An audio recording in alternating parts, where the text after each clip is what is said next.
And welcome back once again. This is Ravy alongside Michael Bolton, and we're going to bring you this next match between White Noise and Babylon 5 ...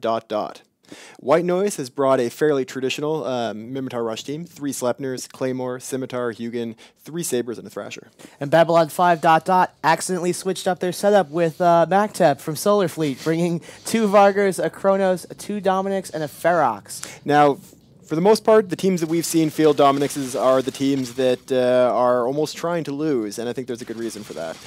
These Marauders probably aren't going to do any better. It's very vulnerable to a lot of different types of E-War, but we'll see how they do. Well, of the ships that I would want to lose on purpose, Marauders are sort of a little bit expensive. Yes, they are pretty costly. Babylon 5 ... is not known for their tremendous wallets, really. No, well, you never know. They could have saved up for quite a long time, but it's probably not going to last them too long. We're not seeing almost any damage being applied to the White Noise team, a little bit onto their Scimitar, but meanwhile, a fair bit of damage is being applied to that Kronos. Yeah, it looks like we've got some artillery on that Vargar. Strange to see right next to the Kronos, who I'm doubting has fit rails. Well, we'll see. I actually have to see when he fires here. But yes, it looks like that Kronos is dropping quite slowly. He is armor tanked. I'm seeing armor hardeners, and so he's not actually taking a lot of damage, seeing as he's only going through shields now. But the Scimitar for White Noise is now starting to drop. It looks like there's some damage being applied to him. There's a series of Ogre 2s chasing after him, and the Scimitar is faster than the Ogre 2s, it appears. So those Ogres are going to take a while to get there. Well, the Dominic's actually a favorite of my friend who gave me a shout-out earlier, Durher Durin Test. Just want to let you know I love you too. And I'm glad to see that Dominic's out, but not as glad to see it constantly losing. We are seeing smart bombs being applied by a number of the Marauders for the Babylon 5 ... team. That is an excellent use of the high slots on Marauders and Dominixes, who generally have a lot of free high slots. And that you're likely to see some newts on them as well, and maybe some energy transfers, but we're seeing some newts being applied from one of the Dominixes onto a Saber for White Noise. Yeah, it actually, I hope when these drones get a kill, possibly on the Scimitar, they don't return to the Dominics through the through the smart bombs before the Dominics can put them on the next target. I'm very curious as to why the damage is so low from this White Noise team. They're really at most only scratching. I'm not seeing a whole lot of firing going on. I'm actually very confused by this. Well, maybe it's possible that these armor tank ships have fit some strange sort of E-War in the mids. I can't really see any E-War effect really standing out. There's no E-War drones. It's possible they could have like a multi-spec in the mids, but that's very unusual. We may be seeing White Noise throwing the fight for money. That would be extremely unusual since I don't think Babylon... Oh, now we're seeing firing. Now all of a sudden the White Noise team has once again opened fire, and it's on the Ferox for Babylon 5 ... For some reason they decided they really wanted to kill that Ferox first. Yeah, no, White Noise throwing the fight could put them in... No, it wouldn't even put them in... Oh, wait, yes, it would. It would put them in second place in their bracket, possibly switching up a team they don't want to fight in the elimination round. Well, that would most likely put them up against Outbreak, which I really have a hard time believing they'd want to do. It may be that they just decided that the Ferox was a weaker tank and then burned the whole way to the Ferox, which was quite far away. Probably not the best decision. It would have been better to apply that DPS onto a closer ship, and they really should have been able to take down these Marauders fairly quickly. But we'll see how it works out for them. Look at that Ferox is now down. Blow up. No, yeah. But these battleships are hardly taking any damage. We're seeing armor maintenance bots and shield maintenance bots all on this White Noise Scimitar. I'm really not sure what the point of that is. Yeah, you know, sometimes I'm sure that maybe they just want to like rep up the armor in case.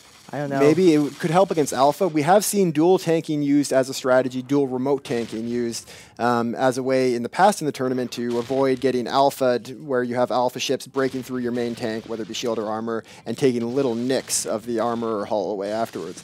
But that's really not something that I think this Scimitar should be too worried about. He is apparently tanking quite fine just with the few light shield maintenance bots that are on him. Yeah, the only ships with that high Alpha damage are those artillery Vargars, but with only 2 as doing that damage, I don't think they'll be able to blow through And considering the shields. very small signature radius of the Scimitar, I doubt they're going to be hit very well. We are seeing damage being applied to the Ogre 2s of Babylon 5 ...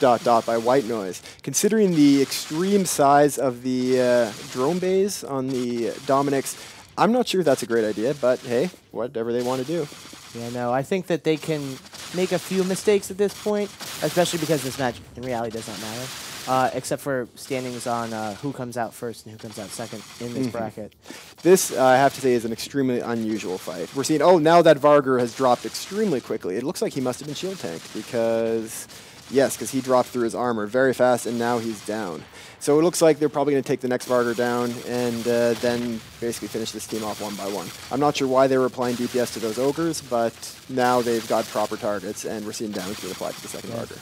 If I remember correctly, the Vargar has a local tank bonus, but other than that, it's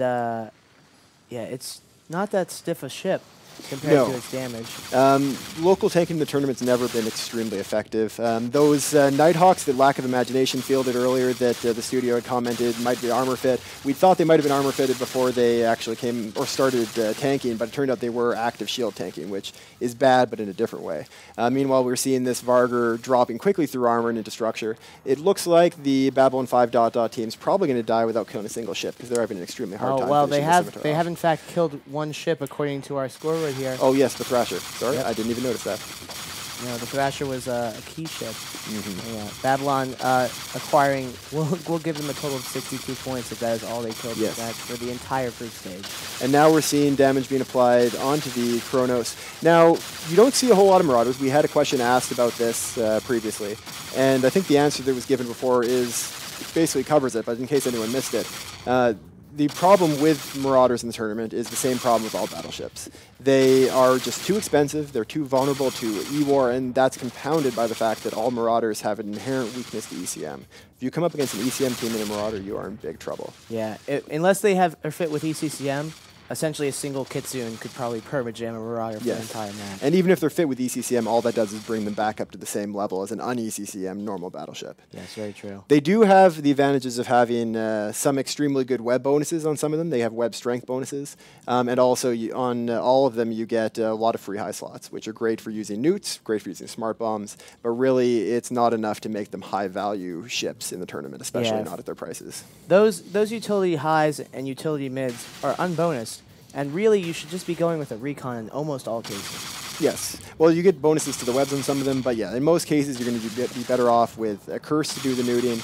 You're going to be better off with a Hugin to do the longer range webbing.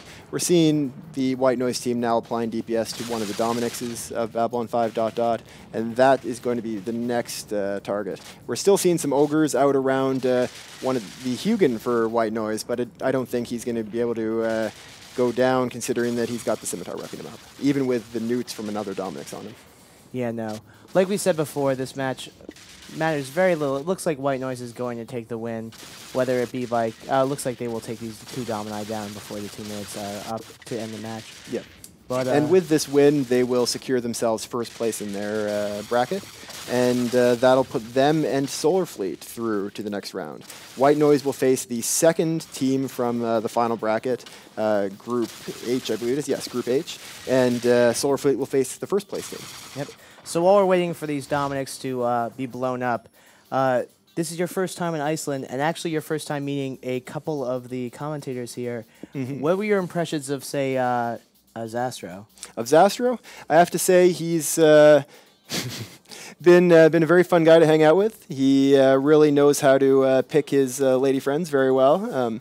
And he's also, I have to say this about you and him both, excellent dancers. Oh, yes, very true. He actually is about 50-50 on his lady picking. The thing that I found super surprising, I'd actually met Zastro before in FanFest. Those of you viewing at home may perhaps notice after being informed that he looks almost exactly like Ray Romano. He does indeed. Yeah, no. It is the resemblance is uncanny. Also, Shadu has been pretty much the most entertaining person facially that I've ever met. I think it's clear to say that PL has a cutting edge in the facial expression market. And I don't want to step too much on Zastro's meme, but one little known Shadu fact: the man is an amazing cook.